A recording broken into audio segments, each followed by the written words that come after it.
came to my bed and took me into the study next to the bedroom that I shared with my elder brothers, and opened up our attic and showed me his family. How big was it? There were like 7 or 8 standing there, like a Chinese family taking a family portrait. Some with their. I say that because I've seen such pictures, where the kids stand in the back and put their shoulders on their folks' shoulders and so forth. So it was a very obviously familial group. And then I was introduced to 2 when I was in New Mexico. They wanted to, quote unquote, in the words of my father, meet some of the children of our project people.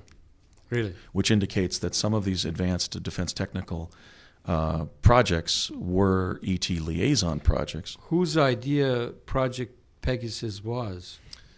Geez, I don't know.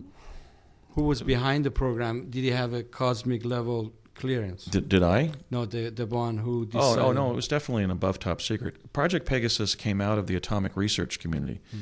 You may recall that Nikola Tesla's lab manuals were seized That's right. upon his death on January 7th of 1943 under the Alien Property Act, right. because he was deemed to be a foreign national, even though I believe he was a naturalized citizen as an immigrant from the former Yugoslavia.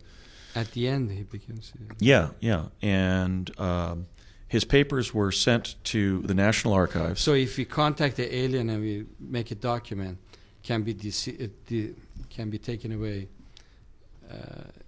They took all his stuff away because. Well, it was in the National Archives, and then it was forwarded to the place where the Department of Defense, both during the time that the atomic bomb was being designed and tested in New Mexico, and after the war, they sent the paperwork to the individuals in the world who would most be able to interpret it, which was the Manhattan Project physicists.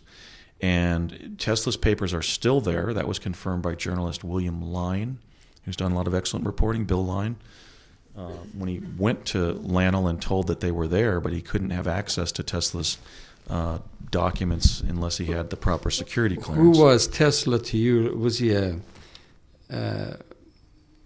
genius, or was he messed up genetically by aliens to be more intelligent because he had too much information? He was certainly probably the extraordinary technical genius in the history of our civilization. His documents remained there, and after the war, they would create little sub-projects where they would task several, primarily electrical engineers like my father. Dr. Robert Beckwith of GE was on the project, some of the Parsons engineers. Joseph Conason of Parsons was one of the team members of that. And they would just sort of take some of Tesla's documents out of wraps and build a prototype of the schematic. What your father was building out of Tesla's things? Well, he had repeated some of Tesla's teleportation experiments from Colorado Springs in 1899 when he was working at the Thomas A. Edison Research Labs in West Orange, New Jersey, from 1956 to 64. What year your father died? 1990, at age 66 on paper, but he was 74 biologically because he had spent 8 years in quantum displacement in New Mexico. Oh my God. And that's where you teleport somewhere, work on a secret project, for example. They wipe out the records. No, actually what happens is you jump back, after staying there weeks, months, or years, you jump back to the East Coast, arriving on the day you left. And in this way, time loops were used to conceal time travel research and development. Understanding this, may I ask you what year your father was born? He was born in 1920 on May 3rd of 1923. So he lived 70-something, 80 Well, years. no. So when he died on January 8th of 1990, if you took a look at his birth certificate and his records, and you looked at the announcement of his death in our newspaper in Chatsworth out in the San Fernando Valley, my dad seemingly died at age 66. But that was his chronological age, because his biological age was 74. Because one day, Ray Kubik, one of his colleagues at the Ralph M. Parsons Company out in Pasadena, my dad sat down, and they took out all the records of my dad's presence in New Mexico before he then returned to New Jersey, arriving on the day he had originally left for New Mexico. And they realized, my God, Ray, you spent 8 extra years in New Mexico.